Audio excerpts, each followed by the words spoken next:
संगत जी, आज के सत्संग की शुरुआत करते हैं और इनवाइट करेंगे जैस्मिन आंटी को। जैस्मिन आंटी प्लीज आएं और सत्संग की शुरुआत करें। सत्संग जब शुरू करने लगते हैं तो इतना सब कुछ बोलना चाहते हैं और उसके बाद भी शब्द नहीं होते कहने के लिए। ये भगवान नहीं है तो और क्या है। जो गुरु जी के साथ अपना अपना हर एक इंडिविजुअल का, अपनी सोल का, हर एक इंसान का अपना कनेक्शन है, पर फिर भी मैं अपने पेरेंट्स को पहले थैंक यू बोलना चाहूंगी। मेरे मम्मी पापा जो बहुत ही अम, अच्छी इंसान है, और मुझे ऐसा लगता है कि शायद उनके थ्रू मैं गुरुजी को मिली हूँ। गुरुजी के पास पापा सबसे पहले गए थे एक मंदिर की स्थापना की परमिशन के लिए, रिक्वेस्ट करने के लिए उनको गए थे। और ऐसे ही कमांडर शर्मा अंकल के थ्रू गुरुजी को वो मिले थे। उसके बाद पापा हमें लेके गए कि ऐसे बहुत अच्छी जगह मिली है, बहुत वंडरफुल जगह है। पंजाब के बाहर मुझे पंजाब मिल गया, वहां पे ऐसे गुरबानी चलती है। फिर उसके बाद गुरबानी चलने के बाद फोक सॉन्ग्स चलते हैं पुराने पंजाब के। तो मैं ये सब कुछ सुन रही थी, पर इस सब में मुझे कहीं पे भी गुरुजी नहीं सुनाई दिए। हर एक का अपना तरीका होता है जुड़ने का। कोई मन्नत के साथ आता है, किसी चीज के साथ, या किसी रीजन की वजह से आता है। जब मुझे बुलावा आया था एम्पायर स्टेट जाने का, तो मुझे पता ही नहीं लगा था कि वहां पे कोई गुरु है, क्योंकि मेरे पापा बहुत ही साइंटिफिक बैकग्राउंड से, इन सब चीजों में नहीं मानने वाले, सिर्फ भगवान को मानने वाले इंसान में गुरुओं को ना मानने वाले थे। तो मुझे ऐसा कुछ एक्सपेक्टेड भी नहीं था। जब मैं एम्पायर स्टेट गई, वहां पे जाने के बाद भी एक गद्दी थी, हमने माथा टेका, हम बैठ गए, बहुत अच्छा एनवायरनमेंट था।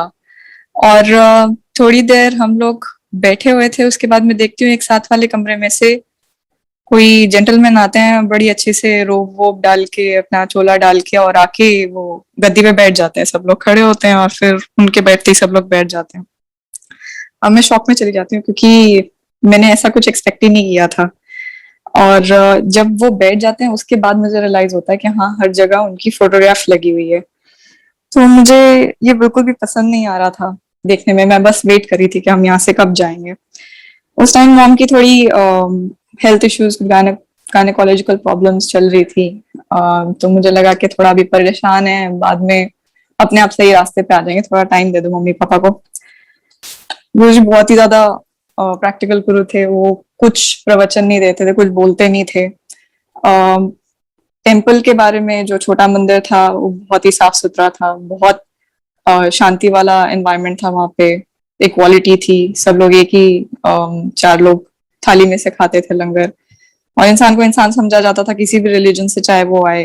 अलग अलग फाइनेंशियल बैकग्राउंड के लोग वहां आते थे। तो ये सब चीजें मुझे धीरे धीरे वहां की पसंद आनी शुरू हो गई, और मैं चाहती थी कि मैं ऐसा कोई प्लेटफॉर्म बनाऊं या ऐसी कोई जगह बनाऊं जहाँ पे people just come for God.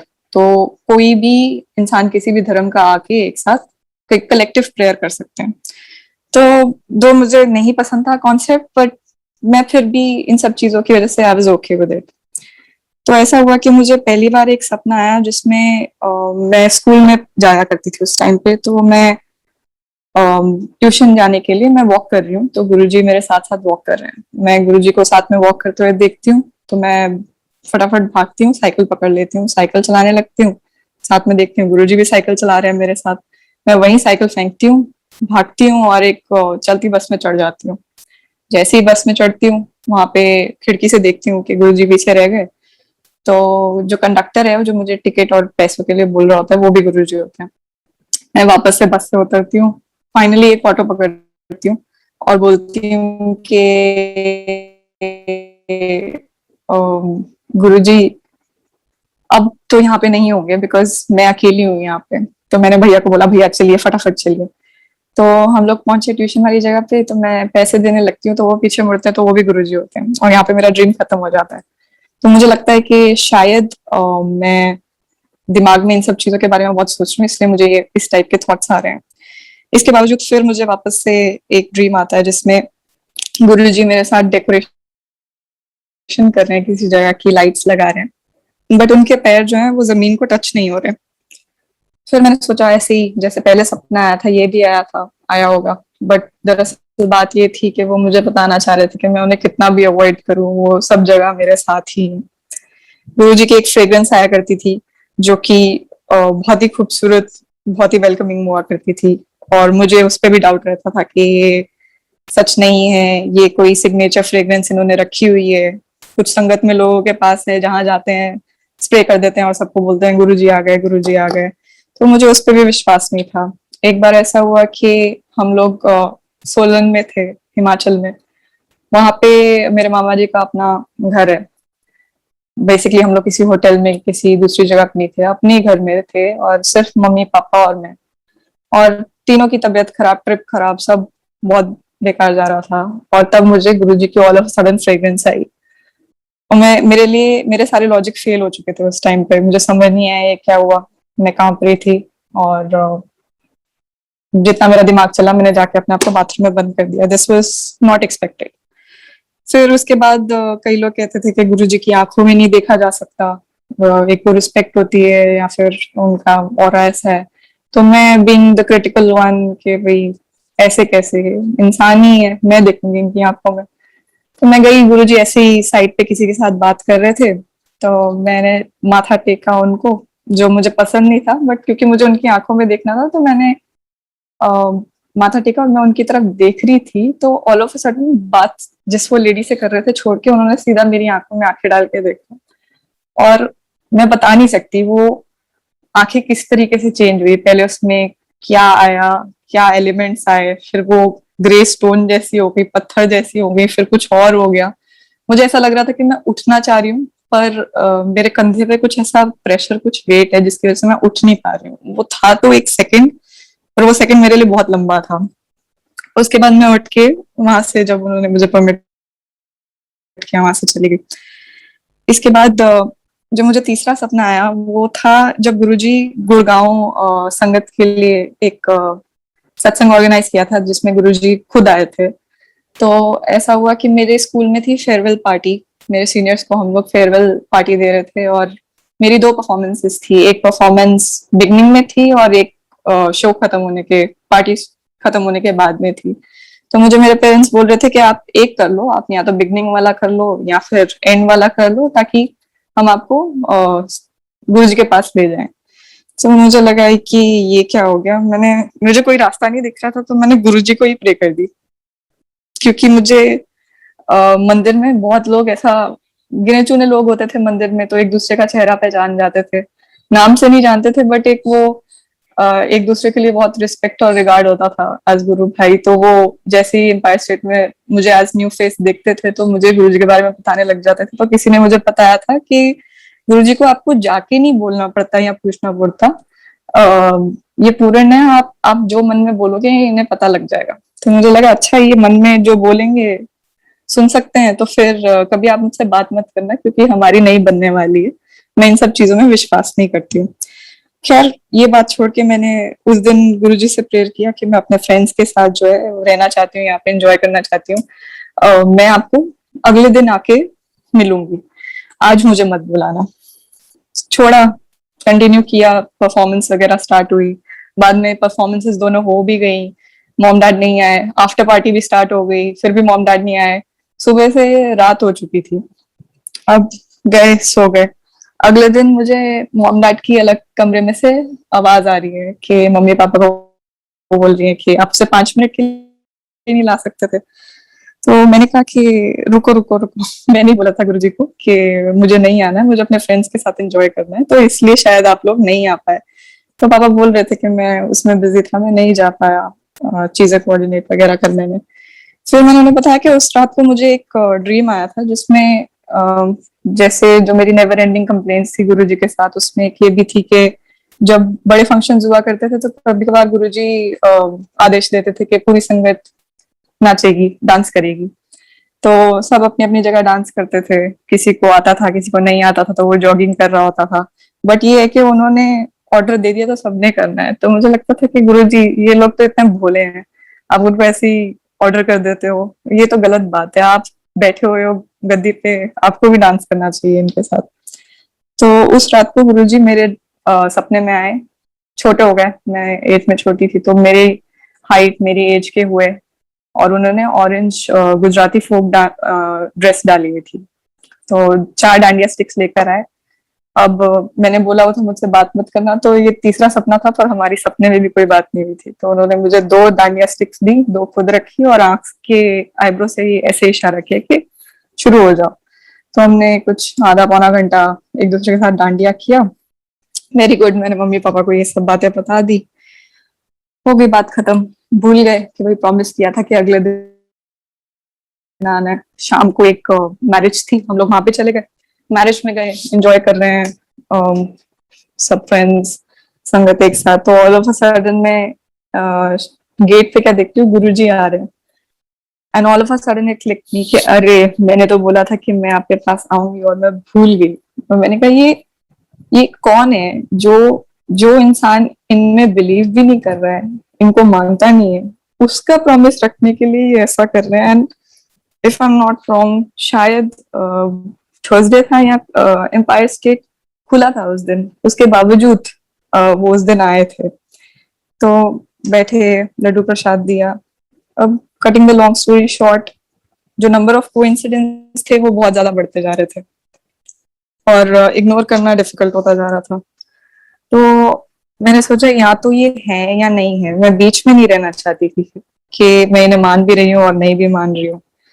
तो पहले यूं हुआ करता था कि मैं सिर्फ उन्हें नमस्ते कर दिया करती थी दूर से। मुझे नहीं अच्छा लगता था पैर छूना, क्योंकि मैं घर में कैसा ट्रेडिशन था कि मॉम डैड की भी नहीं छूती थी, तो मुझे लगता था कि मैं इनके क्यों छू। तो उस दिन गुरुजी कैबिनेट पे बैठे हुए थे, तो मैं गई उनके वॉक के बाद वो आए थे, तो उनके स्पोर्ट शूज थे और मैंने वो हाथों में लिए और मैंने अपना सर रख दिया उस दिन। तो जब मैंने माथा टेका तो मुझे एक सेकंड के लिए लगा कि मेरे हाथ में कुछ है नहीं। फिर मैंने आंखें खोली तो गुरुजी के चरण वहीं पे थे और मैंने फिर माथा जो है वो वहां पे टेक दिया। जैसे मैंने माथा टेका तो मुझे रियलाइज हुआ कि मैंने गुरुजी को बोला था कि आप मुझसे कभी वो बात मत करना। अब ये सोच के मेरा मुंह उतर गया, दिल बैठ गया। And all of a sudden Guruji said की कर दी है। पंजाबी में वो बोला कि क्या करती है। और उस वक्त मैं +1 में थी, तो मैंने कहा कि +1 में हूँ गुरुजी अभी स्कूल में। तो आज वो क्वेश्चन याद करती हूँ तो मुझे दिल में ऐसा होता है कि गुरुजी जो तुसी करांदे वो कर दिया। एंड ही सेड हाले छोटी है, नहीं तो ब्याह देंदे। उन्होंने बोला कि अभी छोटी है, नहीं तो हम इसकी शादी करा देते। तो ये दिन था जिस दिन उन्होंने मुझे ब्लेस किया मैं क्या करूं और मेरी शादी के लिए। बहुत ही खुशी वाला दिन था। जैसे एक शब्द में शायद आता है, पता नहीं मैं ठीक बोल रही हूँ कि नहीं, कि गुरु त्रुठे ने रहमत आदे कार विच आए ने। और इतने खुश, मुंह लाल उनका गुलाबी। गुरुजी बोल रहे हैं किसी अंकल को सत्संग सुनाने के लिए और सत्संग वो अंकल सुना रहे हैं, उसके बीच बीच में कमेंट करे जा रहे हैं, हाँ गुरुआ नु कौन पूछता है, गुरुआ दी कौन मनता है, ऐसे करके वो बीच में बहुत एक खुशी वाला दिन था। तो एक नई जर्नी की शुरुआत हुई थी उस दिन। और लंगर प्रसाद खिला के उन्होंने हील किया। उनकी फ्रेग्रेंस बार बार आती रहती थी, दर्शन अलग अलग चीजों में होते रहते थे। दर्शन मुझे उनकी फिजिक में नहीं होते थे, पर वो मुझे हर जगह ओम दिखाते रहते थे। वो मुझे ऐसी ऐसी चीजों में ओम दिखाते थे कि जहाँ पे मुझे कभी एक्सपेक्टेड भी नहीं था, चाहे अच्छी हो चाहे बुरी हो। तो मुझे यही बताना चाह रहे थे कि कण कण उसी से बना है और वही भगवान है। एक दिन ऐसा हुआ कि जो मेरे दादाजी हैं, उन्हें गुरुजी में शिव जी के दर्शन हुए और ये सपने में नहीं था, वो एम्पायर स्टेट में थे। उन्होंने गुरुजी को गद्दी पे देखा, ऑल ऑफ अ सडन उनकी जटाएं निकली और उनके पैरों से ऐसे स्नेक्स नाग निकल के गए।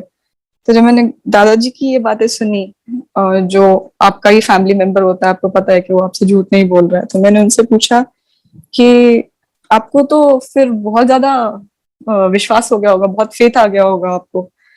तो मेरे दादाजी ने बोला कि नहीं, मुझे उस दिन फेथ आएगा जिस दिन गुरुजी मेरे से बात करेंगे।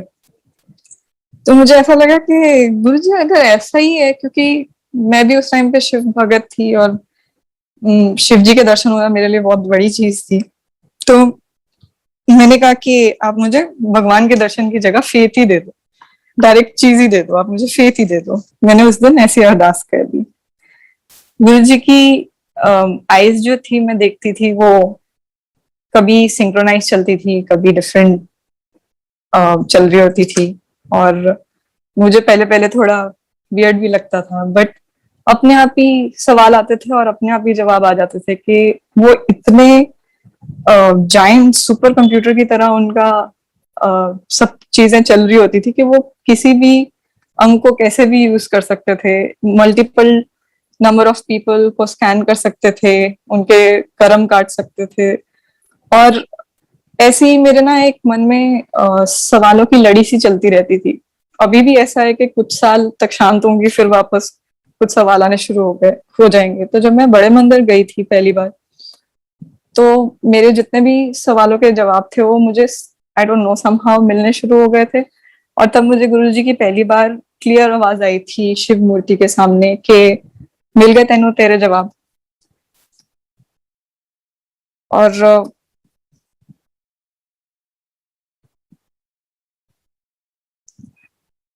बस वो पल याद करती है तो ऐसा लगता है कि क्या ये सच में होने की आवाज थी, क्योंकि माइंड जो है आपको वापस ट्रिक करने लग जाता है कि वहम होगा या ये होगा वो होगा। मुझे नहीं पता था कि मेरे साथ आगे चल के ऐसी और चीजें होने वाली है। गुरु जी की वो फ्रेग्रेंस जो थी जिसको मैं डाउट किया करती थी, मैं वेट किया करती थी कि जब मैं नहीं जा पा रही हूँ एम्पायर स्टेट तो मैं मेरी मॉम के दुपट्टे में से उसकी खुशबू ले सकूं, क्योंकि मम्मी जब जाकर आया करती थी तो उनके दुपट्टे में से गुरुजी की फ्रेग्रेंस आया करती थी। हम जब एम्पायर स्टेट जाया करते थे तो एम्पायर स्टेट का गेट एंटर करते वक्त इतनी स्ट्रॉन्ग फ्रेग्रेंस आती थी, ऐसा लगता था जैसे गुरुजी खुशी से भागे भागे आए हैं हमें साथ में ले जाने के लिए, अंदर बुलाने के लिए।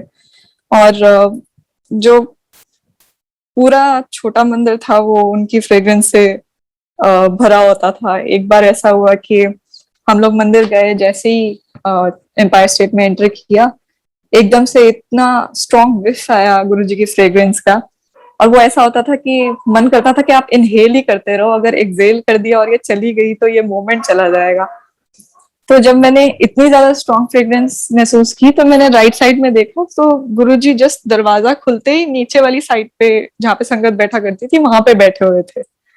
और इट वाज सो फनी क्योंकि कुछ संगत को पता नहीं लगता था, वो जाके गद्दी को माथा टेकाती थी और फिर उन्हें बाद में रियलाइज होता था कि गुरुजी तो यहाँ नीचे बैठे हुए हैं।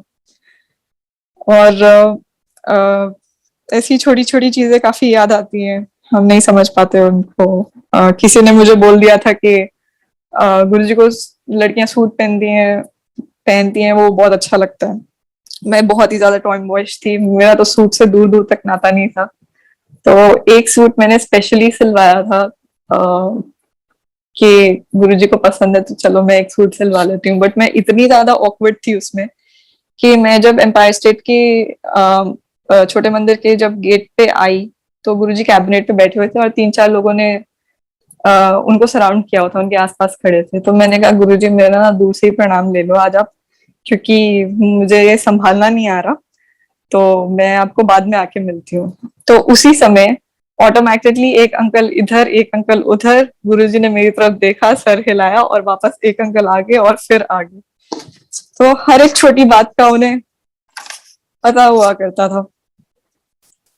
गुरुजी इतनी बातें जानते थे कि वो कई बार मुझे सपने में आके ऐसी चीजें बोल जाते थे जो मेरे मॉम डैड को नहीं पता होती थी, उन्हें रग रग का पता था।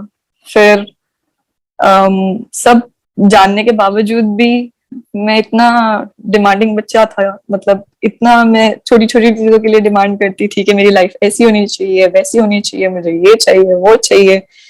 तो गुरुजी ने मुझे एक दिन सपने में आके गुस्से में ऐसे बोला कि जा बदल ले जो जो बदलना है। और मैं सामने देखती हूँ एक कंप्यूटर है जो जिसमें मेरी लाइफ के बारे में जो भी मैं चेंजेस करना चाहूँ वो मैं कर सकती हूँ। तो जब मैं खुशी के मारे जाती हूँ और सीट पर बैठती हूँ तो मैं उसको पढ़ने की देखने की ट्राई करती हूँ, मुझे उसमें कुछ समझ नहीं आता। तो मैं ऐसे ही देखती हूँ, मैं बोला गुरुजी कुछ समझ नहीं आ रहा है अच्छे। तो मैं पीछे मुड़ के देखती हूँ तो गुरुजी होते नहीं है। तो मुझे इस ड्रीम से ये समझ में आया कि हमें खुद को ही नहीं पता, थिंग्स आर सो कॉम्प्लेक्स। गुरुजी को बेटर पता है हमारी लाइफ में क्या है क्या नहीं है, कैसे चेंज करना है। इसके बाद हम लोग चलते रहे, और मैरिज के बाद जो गुरुजी ने मेरे को सपना दिया था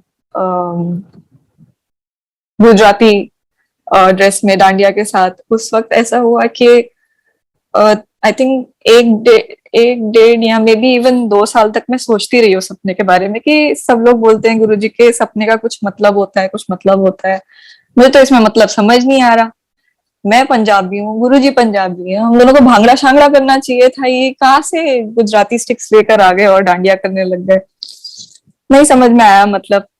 आज वो मतलब समझ में आता है, क्योंकि आज मैं गुड़गांव से नहीं, गुजरात से सत्संग कर रही हूँ। मेरा उस ड्रीम के बाद लगभग 10 से 11 साल बाद 2017 में गुजराती लड़के के साथ शादी हुई। मैं गुजरात आई, और इस तरीके से बहुत ही स्वीट फैमिली उन्होंने, और बहुत ही अच्छे पार्टनर मेरे को ब्लेस करके दिए। एक बार उन्होंने मुझे और मेरे पार्टनर को सपने में भी प्रसाद दिया, और सेपरेटली भी जब गुरुजी के बारे में मयंक को, मेरे हस्बैंड को पता लगा था, तो उन्हें भी दर्शन दिए। एनीवेज गेटिंग बैक, जब प्रोफेशन चूज करने की बारी आ रही थी, क्योंकि +1 +2 में यही हो रहा होता है कि क्या बनना चाहते हैं, कैसे करना चाहते हैं, तो 2 ऑप्शन आ रही थी सामने। एक थी कि भाई इसे इंजीनियरिंग करवा दी जाए नॉन मेडिकल स्ट्रीम में, या फिर इसे पायलट बनना चाहिए तो पायलट बना देते हैं। तो वोट्स जो थी घर की वो ऐसी थी कि पायलट्स के लिए कंप्लीट सेट ऑफ वोट्स नहीं था। तो मैंने सोचा कि भाई अगर गुरुजी ने इस पे मोहर लगा दी और गुरुजी ने बोल दिया कि हाँ भाई बना दो इसको पायलट, तो कोई कुछ बोल ही नहीं सकता। हम लोग गए हुए थे बड़े मंदिर, and it was a lovely surprise, Guruji वहां पे आ गए। मैंने सोचा कि चलो अच्छा मौका है, गुरुजी से बात कर लेते हैं, गुरुजी अभी फ्री हैं। हम लोग को एक एक करके बुलाया गया, गुरुजी ने लड्डू प्रसाद दिया। लड्डू प्रसाद मिलने के बाद गुरुजी, पापा के साथ में गई थी, क्योंकि सपना हो या हकीकत गुरुजी से, दोनों ही हकीकत है, बट बात हिम्मत नहीं होती थी खुद सामने बोलने की। तो मैंने पापा को पुश किया कि आप बोलो गुरुजी को। तो अभी पापा ने गुरुजी पूरा भी नहीं बोला था, गुरु मतलब पूरा वर्ड ही नहीं हुआ था। गुरुजी ने देख के ऐसे जोर से बोला कि कितनी बार क्या पूछीदा नहीं होता, मतलब कितनी बार कहा है कि पूछते नहीं है। और मैं ऐसे कंफ्यूज कि भाई कितनी बार क्या, कब बोला आपने ऐसा, हमारी तो बात ही इतनी लिमिटेड होती है, आप बोलते ही इतना कम हो। बट मेरा वापस से वहां पे मुंह छोटा हो गया, और गुरुजी ने मेरी तरफ देखा और फिर देख के बोलते चल छोटे मंदिर पूछ ले। तो मैं होप लेके आ गई। अब 16th में वाज माई बर्थडे, ये 14th में को हुआ था। 18th में को हम वापस एम्पायर स्टेट जाने वाले थे। मैं मनी मन प्रे करती रही रोज तक, गुरु जी मेरा बर्थडे था, मेरे को बर्थडे गिफ्ट दे दो, मेरे को बता दो एटलीस्ट के भी क्या करना है कि नहीं करना। हम छोटे मंदिर गए, वापस से मैंने पापा को पुश किया, और पापा ने बात की, क्योंकि गुरुजी ने बोला था कि छोटे मंदिर पूछ लें। तो गुरुजी ने बोला कि पापा ने बोला कि गुरुजी एनु पायलट बनाना सी, थोड़ी ब्लेसिंग चाहिए थी सी।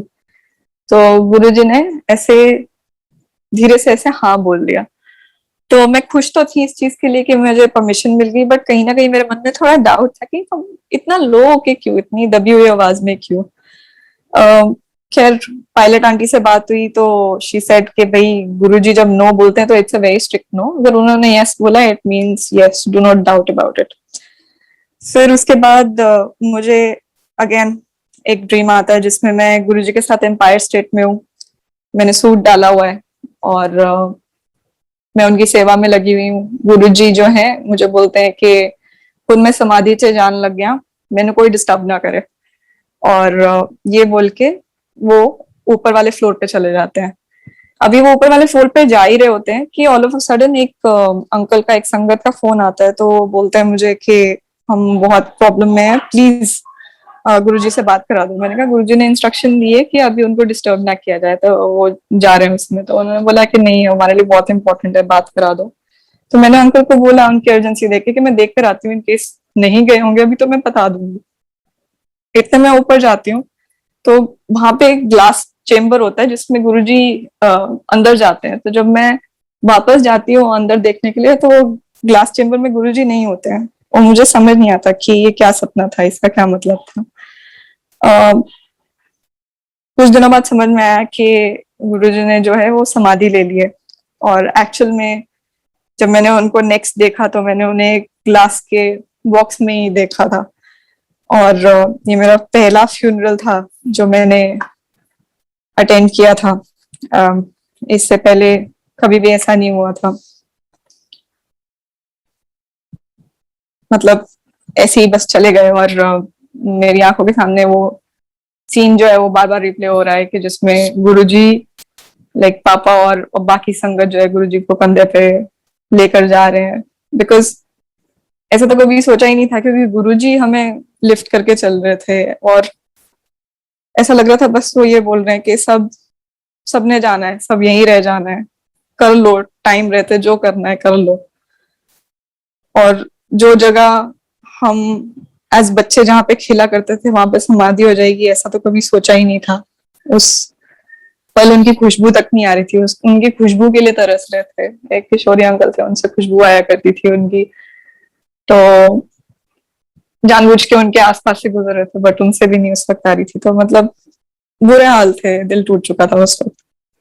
अब मुझे ऐसा लग रहा था कि जो अब मुझे अगर सपना गुरुजी का आता भी है तो वो इसलिए होगा क्योंकि मैं बार बार उनके बारे में सोच रही हूँ, हम लोग मेंटली अपसेट हैं कि वो चले गए हैं। और ऐसा ही हुआ, मुझे एक और सपना आया जिसमें मैं स्विमिंग कर रही थी और गुरुजी दूसरे एंड पे थे। तो मैंने जैसे ही गुरुजी को देखा तो मैंने जाके उनका हाथ पकड़ लिया। मैंने हाथ पकड़ के पहली बार सामने से ऐसे बोला गुरुजी। तो मेरे हाथ पकड़ के बोलते हैं, मतलब तेरे हाथ बड़े ठंडे हैं तो ये खाया कर। अब मैं सुबह उठ के सोच रही हूँ कि गुरुजी ने कुछ बोला था, कुछ पंजाबी में बोला था, घर में डिस्कशन चल रही है, कुछ जी से बोला था, क्या था क्या था। तो ये गरमाई खाया कर ना, ये वर्ड मैंने पहले कभी सुना। और उसका मतलब ड्राई फ्रूट्स वगैरह उस टाइप की चीजें होती हैं जिससे गर्माहट पहुंचती है शरीर को। एंड उसमें मैंने पहली बार इतने सालों बाद उनके एक्चुअल टीथ देखे। मैं इतने सालों से उनको देख रही थी पर मुझे नहीं पता था कि उनके दांत ऐसे हैं। जब मैंने बाद में फोटोग्राफ्स में देखा तो आई वाज शॉक टू सी कि हाँ वाकई में उनके दांत ऐसे हैं। और जब मैं जहाँ पे वो सपना देख रही थी वहां से जब मैं उठी और मेरी मामी जी जाके वहां पे लेटी तो उनको वो ड्रीम जो है कंटिन्यू हुआ।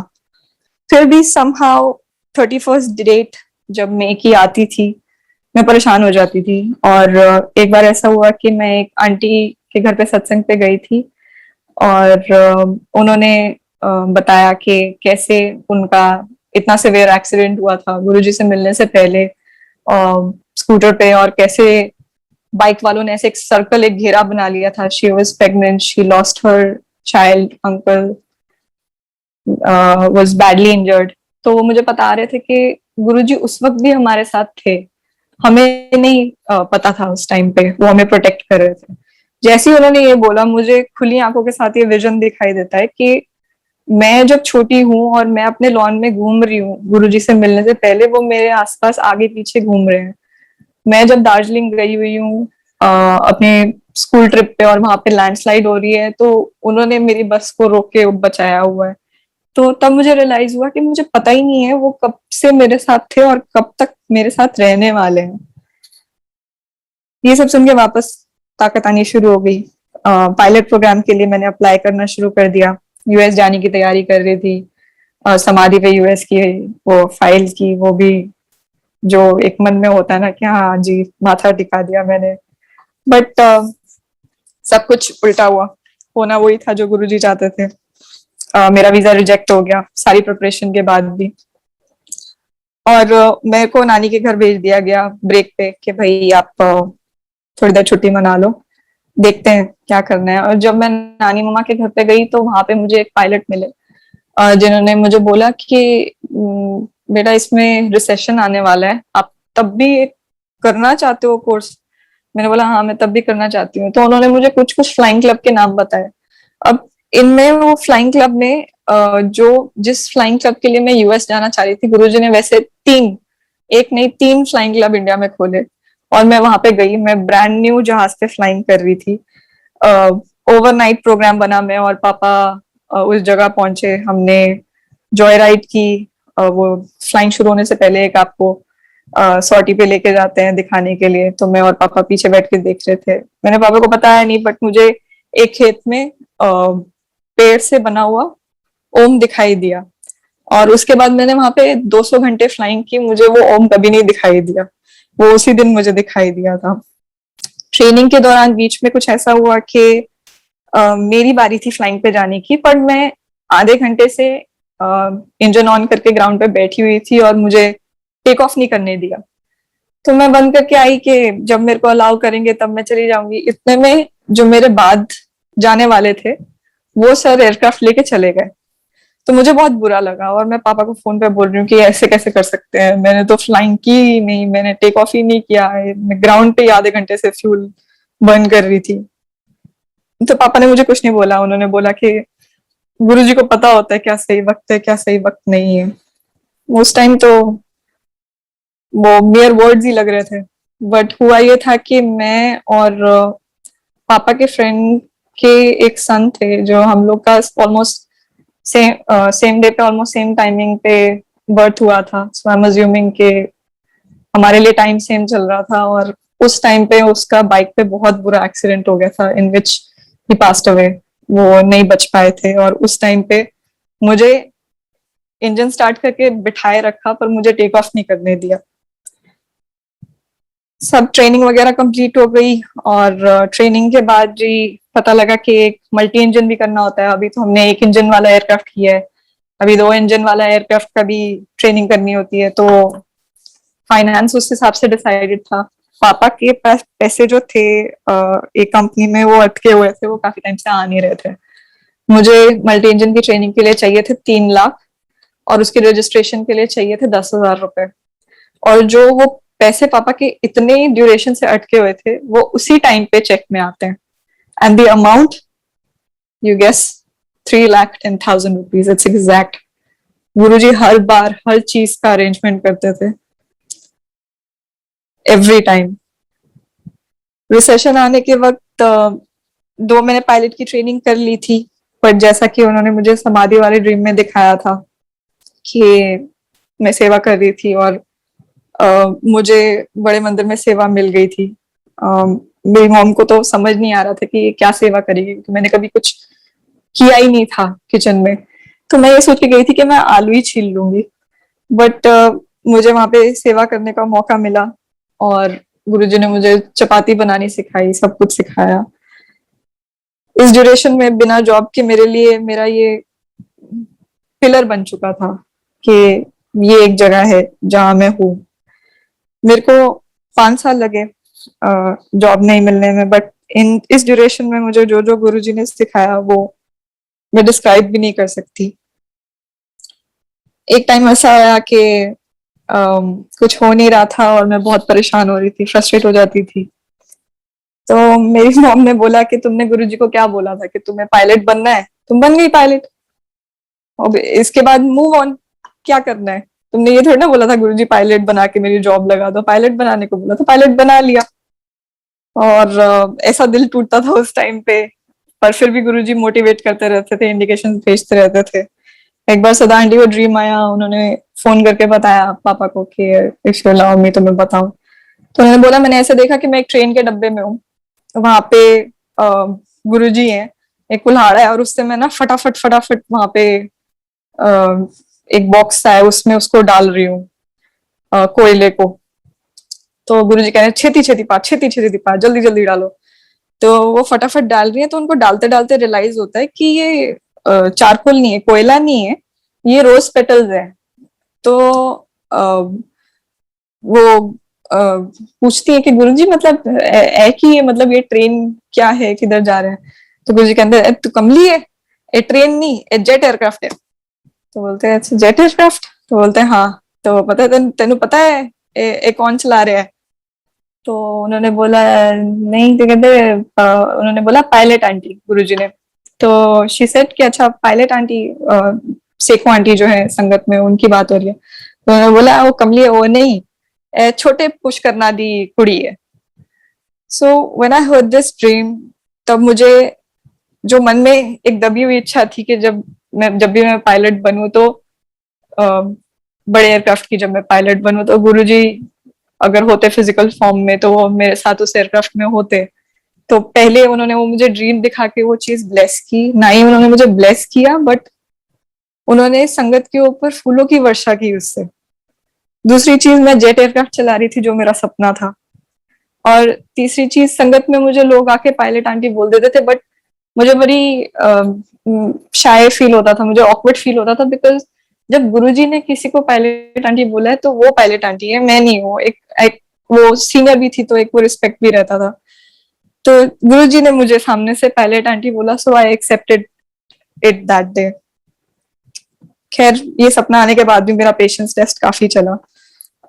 मैंने जो बचे कुचे पायलट के एग्जाम्स थे, हायर एंड जो पायलट के एग्जाम्स होते हैं, एटीपीएल उसको बोलते हैं, एयरलाइन ट्रांसपोर्ट पायलट लाइसेंस, वो सबसे टॉप का एग्जाम रहता है, मैंने वो खत्म किए। इन द मीन टाइम कहाँ मैं पायलट का कर रही थी, कहाँ मैंने कैट के एग्जाम की प्रिपरेशन शुरू कर दी, बीबीए कर लिया, वो कर लिया।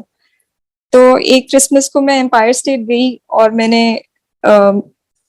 मैं सच में गई थी एम्पायर स्टेट, बट उस रात को वापस आके मैं वापस से एम्पायर स्टेट उस उन्हीं कपड़ों में उन्हीं संगत के साथ पहुंचती हूँ।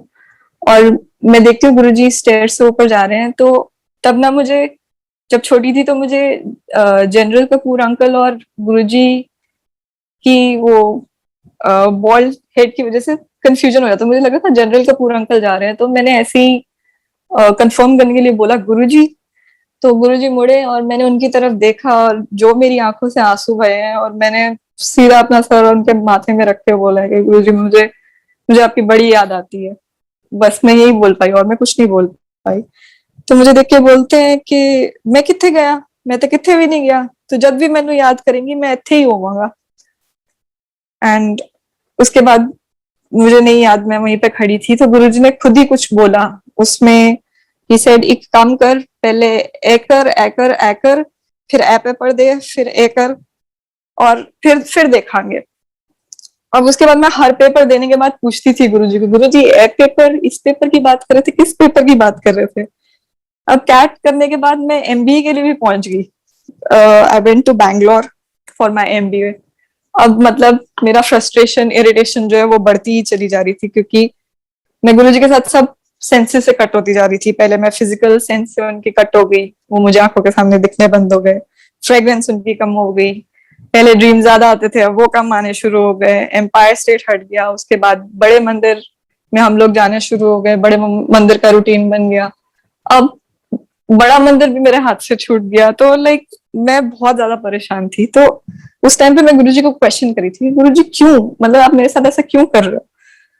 So very crystal clear words in his sound, and ये सपना नहीं था, मैं जाग रही थी और उन्होंने बोला कि पहले तू मंदिर नाल जोड़ी सी, हम तू मेरे नाल जोड़ी है।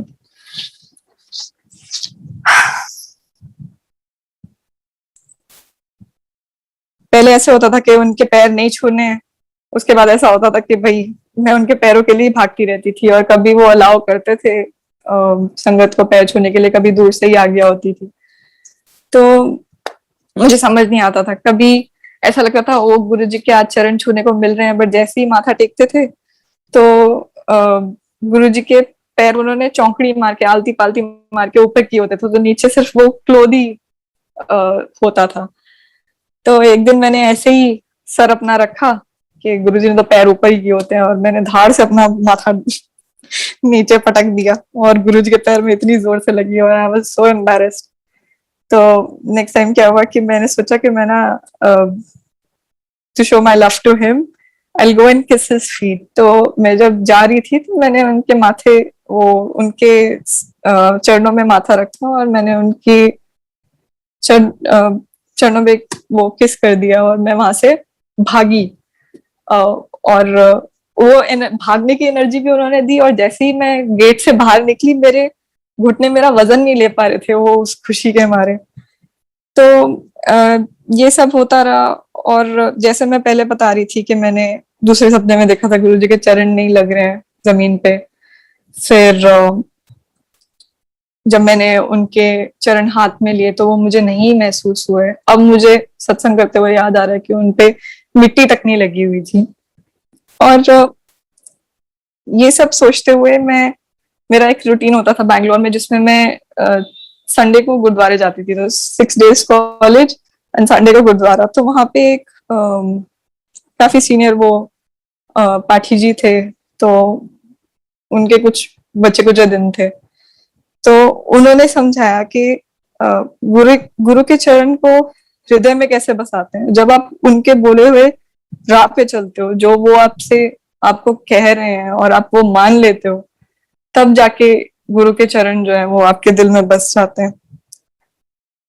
एमबीए करते हुए बीच में एक बार ऐसा हुआ कि बड़े मंदिर में एक फंक्शन था बड़ा, तो उसके लिए मैं आई मंदिर, और वहां पे प्रकाश अंकल सेवा कर रहे थे समाधि पे। उन्होंने मुझे देखा और देख के बोला, चलो करो एमबीए विद डिस्टिंक्शन।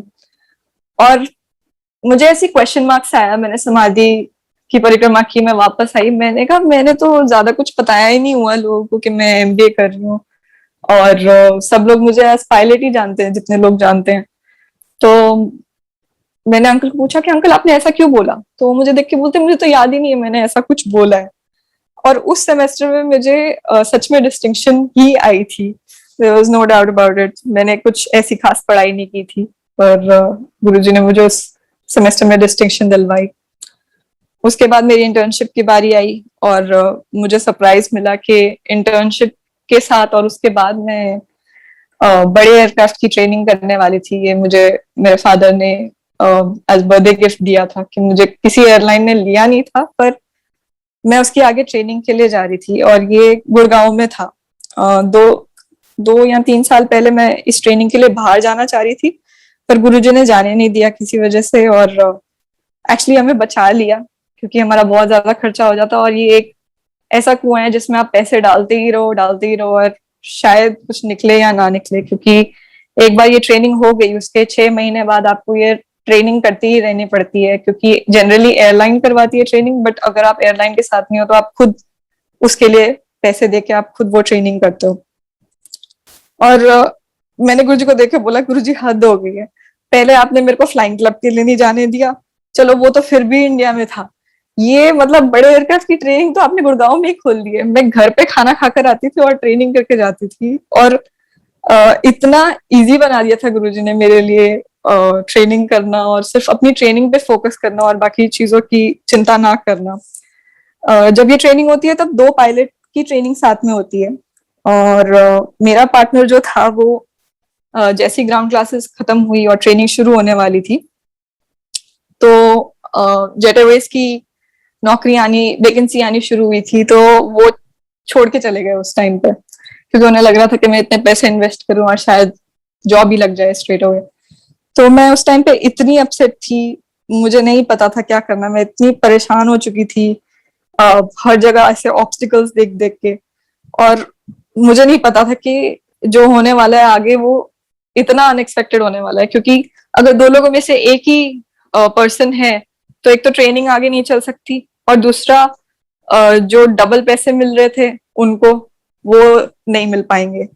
तो ये जो एस्टैब्लिशमेंट थी, इन्होंने क्या किया, इन्होंने अपने पहले स्टूडेंट को बुलाया, जिसको जो सबसे पहला पायलट बना था वहां से, उसको बुलाया, और जो मेरे सर मुझे ट्रेनिंग करवा रहे थे उन्होंने उसको बोला कि आप इनके साथ पूरी ट्रेनिंग वापस से करोगे और आप बीच में छोड़ के नहीं जाओगे। तो कंपनी को सिर्फ मेरे पैसे मिल रहे थे, मुझे डबल टाइम मिल रहा था, बिकॉज ये पायलट जो था वो ऑलरेडी ट्रेन था, और मुझे वो टाइम स्प्लिट करने की जरूरत नहीं पड़ रही थी। नहीं तो 2 नए पायलट्स को सिखाना वर्सेस एक पायलट जो ऑलरेडी ट्रेंड है और दूसरे को सिखाना, मतलब मुझे डबल टाइम मिल रहा था। तो उस तरीके से गुरुजी ने मुझे प्रिपेयर किया। जब मैं वहां पे ट्रेनिंग कर रही थी, बहुत सारे मेरे कोलीग्स वगैरह आते थे जो ऑलरेडी एयरलाइन के साथ थे, तो मुझे देख के बोल रहे थे कि तुम क्या कर रहे हो, तुम गलत कर रहे हो, तुम पैसे वेस्ट कर रहे हो, कोई एयरलाइन खुद से ये ट्रेनिंग लेके नहीं लेती है, नहीं ले रही है, कोई भी नहीं ले रहा, सब अपने आप से वापस ट्रेनिंग करवाते हैं। तो मैंने सुनी उनकी बात, छोड़ दी वहीं पे। जैसे मेरी ट्रेनिंग खत्म हुई, गोया की वैकेंसी आ गई, जो कि ये ट्रेनिंग वाले पायलट्स मांग रही थी। उसके बाद एयर इंडिया की वैकेंसी आई, सब चीजें होनी शुरू हो गई। मेरा मेडिकल टेस्ट हुआ, मेरा जो सिमुलेटर एयरक्राफ्ट का टेस्ट होता है वो हुआ, एक एक एक करके चीजें होनी शुरू हुई, और जब फाइनल में इंटरव्यू पे जा रही थी तो मुझे ऐसा लगा, गुरुजी मुझे प्लीज कुछ इंडिकेशन दो कि आप मेरे साथ हो। तो हम रास्ते से जा रहे थे, और इतनी ज्यादा बटरफ्लाईज, मैं मतलब बता नहीं सकती कितनी ज्यादा फ्लोरेसेंट बटरफ्लाईज थी, जो हमारी गाड़ी से आके टकरा तो रही थी बट मर नहीं रही थी। जनरली आप देखोगे कि अगर 60-80 किलोमीटर पर आवर की स्पीड पे कार चल रही है, तो अगर कोई भी इंसेक्ट हिट होगा तो वो उस पर चिपक जाता है, बट ये जो है सीधा ब्रश करके जा रही थी। एंड लाइक मूवीज में भी मैंने शायद इतनी बटरफ्लाईज नहीं देखी होंगी, बट दिमाग दिमाग तो दिमाग है। वापस सेंटर पे पहुंच के बोलता है कि गुरुजी फिर भी मेरे को एक तो ऐसी इंडिकेशन दो। तो जैसे ही मैं बिल्डिंग में एंटर होने लगती हूँ तो मुझे दिखाई देता है एक ब्लू कलर की बहुत ही ब्यूटीफुल सी बटरफ्लाई, मेरे हाथ के साइज जितनी, मेरे 2 सर्कल लेती है और फिर वहां से चली जाती है। I feel relieved. मैं अंदर जाती हूँ, और फाइनली 5 साल के बाद जो मेरा सपना था कि मैं जेट एयरक्राफ्ट उड़ाऊं, मैं एयरलाइन में थी और मैं जेट एयरक्राफ्ट उड़ा रही थी। जब तक मुझे नहीं मिली थी जॉब, तब तक मुझे ऐसे ही रैंडम ड्रीम्स आया करते थे, जिसमें मैं उस एयरक्राफ्ट में नहीं होती थी, बट ऐसे ही कोई एयरक्राफ्ट जल रहा है या कुछ इस टाइप की, कोई एयरक्राफ्ट गिर रहा है और गुरुजी मुझे ऐसे ही बीच में दिखाई देते थे स्माइल करते हुए। मुझे समझ नहीं आती थी वो चीजें कि वो मुझे क्या दिखा रहे हैं। हालांकि जब मैं एक बार फ्लाइट पे जा रही थी, तो मुझे फ्लाइट से पहले एक सपना आया कि एयरक्राफ्ट जो है वो क्रैश हो गया बुरी तरीके से। लैंडिंग के वक्त कुछ प्रॉब्लम आ गई है उसमें, और फायर है, स्मोक है, लोग तड़प रहे हैं, स्किन जल रही है, फायर एक्सटिंग्विशर है, लोगों को बचाने की कोशिश कर रहे हैं, बहुत लाउड साउंड है, और मैं भी कोशिश कर रही हूँ लोगों को बचाने की, बट समझ नहीं आ रहा कौन बचा है कौन नहीं बचा। ऐसा सपना आया, एंड देन मैं अपनी ड्यूटी के लिए निकल गई। ऑब्वियसली अब मतलब सपने के बेस पे फ्लाइट नहीं छोड़ते हो। तो जब मैं गई फ्लाइट के लिए, सब कुछ हो गया, पैसेंजर्स आ गए, पुश बैक हुआ। जब पुश बैक हुआ उसके बाद हमने इंजन स्टार्ट कर रहे थे, इंजन स्टार्ट हो गए, और उसमें एक बहुत ही माइनर सा फॉल्ट आया। इतना माइनर फॉल्ट जो शायद कभी किसी को नोटिस हो किसी को ना नोटिस हो। तो मैंने सर को, अपने कैप्टन को बताया कि सर इसमें ये दिक्कत आ रही है। तो कुछ देर तक ट्राई करते रहे, ठीक हो जाए ठीक हो जाए, नहीं हुआ। After I think about half an hour हम लोग वापस एयरक्राफ्ट को लेके हमने पार्क कर दिया। ये लखनऊ की फ्लाइट थी, तो जितना टाइम लखनऊ जाके आने में लगना था उतनी देर तक हम लोग ग्राउंड पे ही थे। और उस वो जब टाइम निकल गया उसके बाद हमें एक दूसरा एयरक्राफ्ट मिला, और फिर हमने वो फ्लाइट कंप्लीट की। तो मैं ये बात किसी को बता नहीं पा रही थी, बट मुझे कहीं ना कहीं समझ में आ रहा था कि जो टाइमिंग है वो गुरुजी पे छोड़ दो, ही नोज द बेस्ट कि कब टेक ऑफ करना है, कब लैंड करना है। इनकेस एज अ पैसेंजर भी आप कभी परेशान हो रहे हो, तो जस्ट नो कि गुरुजी नोज कि आपको किस वक्त पे जमीन पे होना है, किस वक्त में आसमान में होना है। He knows the best for you. Guruji ने फाइनेंशियली सपोर्ट किया, फैमिली को सपोर्ट किया, personal relationships, health issues, spiritual uplifting, you name it, he was there. जब उन्होंने मुझे पायलट के लिए ब्लेस कर दिया, तो इनडायरेक्टली उन्होंने मुझे हेल्थ के भी हेल्थ के लिए भी ब्लेस कर ही दिया, बिकॉज हेल्थ काफी मैटर करती है पायलट प्रोफेशन में। जब भी मैं मेरी हेल्थ लो होती है तो ऑटोमेटिकली ऐसा होता है कि मैं फ्लाइंग उस वक्त नहीं कर रही होती। और एक बार ऐसा हुआ था कि जब मुझे स्टार्ट करनी थी अपनी पायलट की जर्नी, तब नोज की जो सेंट्रल लाइन है वो अगर स्ट्रेट नहीं होती है तो आपको एक ऑपरेशन कराना पड़ता है फ्लाइंग स्टार्ट करने से पहले। तो मुझे लगा मेरे पास ये प्रॉब्लम आने वाली है और मुझे ऑपरेशन से मैं बहुत दूर भागती हूँ। गए एयरफोर्स सेंटर, करवाया एग्जामिनेशन, वही चीज हुई, उन्होंने बोला कि भाई इसका एक्सरे करवा के लाओ। तो मैंने गुरुजी पे छोड़ दिया उस वक्त पे। वो एक्सरे करवाया तो जो नेजल थी, जो बोन थी, दैट वाज स्ट्रेट। तो दोनों पैसेजेस थे वो खुले हुए थे, तो मुझे ऑपरेशन करवाने की जरूरत नहीं पड़ी वहां पे। एक बार ऐसा हुआ कि मैं सो रही थी बेड पे, और I don't know what position I got into, कैसे लगी मुझे, बट मुझे सर पे इतनी जोर से लगी कि मुझे ऐसा लगा था सर फट जाएगा, कुछ हो जाएगा। मुझे वॉमिटिंग जैसा हो रहा था, बर्दाश्त के बाहर था, या इमरजेंसी में रश करना पड़ा। और डॉक्टर के पास लेके गए, एमआरआई टेस्ट हुए। तो जब एमआरआई के लिए मैं गई अंदर, तो मुझे गुरुजी की आवाज आ रही है कि की कर दी पे मशीन टू टा पी शू।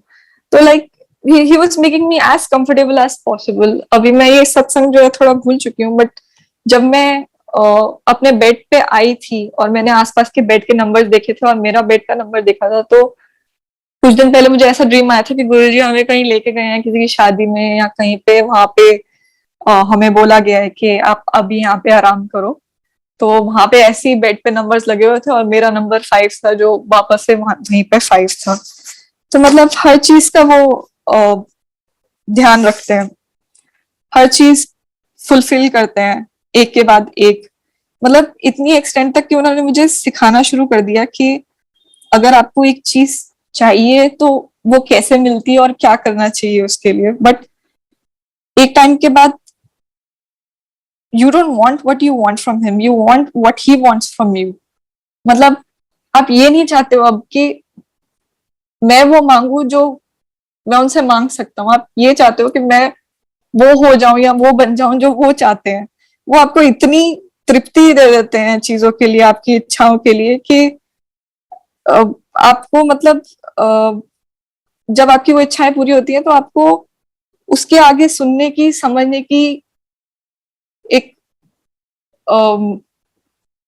How do I express it, एक उसके बियॉन्ड जाने की आपको इच्छा होती है। क्योंकि गुरुजी कोई जीनी नहीं है, वो कोई लैम्प से निकले हुए जीनी नहीं है, वो उससे बहुत ज्यादा है।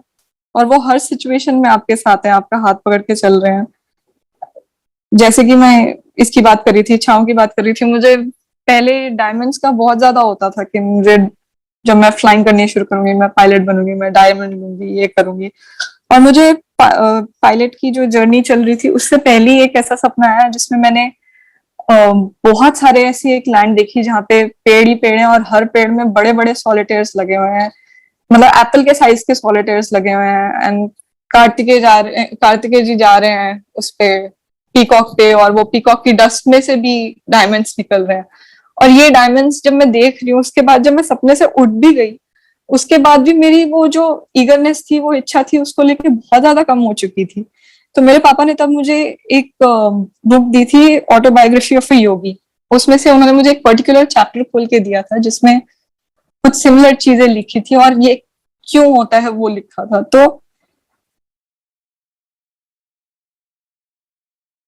तो मतलब वो इस तरीके से आपको तृप्त कर देते हैं। एंड एक टाइम बाद मैंने गुरुजी को ऐसे ही पूछ लिया कि गुरुजी आप मुझे मतलब याद भी करते हो, आपको याद भी है कि आपकी संगत में मैं भी हूँ, क्या आप लाइक अपने बच्चों को प्यार करते हो। और उस टाइम मैनी आंटी आई थी यूएस से, और वो अपने साथ एक गिफ्ट लेकर आई थी। और उन्होंने बोला कि गुरुजी ने मुझे बोला था कि ये जैस्मिन के लिए लेके जाना। फिर ऐसे ही एक इच्छा आ गई मन में कि भाई गुरुजी, मुझे पता होता कि आप फिजिकल फॉर्म में हमारे साथ इतने कम साल रहने वाले हो, तो हम लाइक हम साथ में एक फोटो ले लेते। तो अभी मैं ऐसा सोच रही हूँ, और मैं अनीता आंटी के सत्संग में जाती हूँ, वहां पे एक स्लाइड शो चल रहा है फोटोग्राफ्स का, जिसमें एकदम से गुरुजी और मेरी फोटोग्राफ आती है। हम लोग बैसाखी का फंक्शन था जिसमें गुरुजी की सेवा के लिए मैं उनके साथ उनके पास स्टेज पे खड़ी हुई थी। मेरी कोई औकात नहीं थी, मैं बहुत ही छोटी थी उम्र में भी, बट पता नहीं कैसे उन्होंने मुझे उस टाइम पे वो सेवा भी दी और वो फोटोग्राफ भी मिली मुझे। तो ऐसे ही अनलिमिटेड एक्सपीरियंसेस हैं, खत्म ही नहीं होंगे।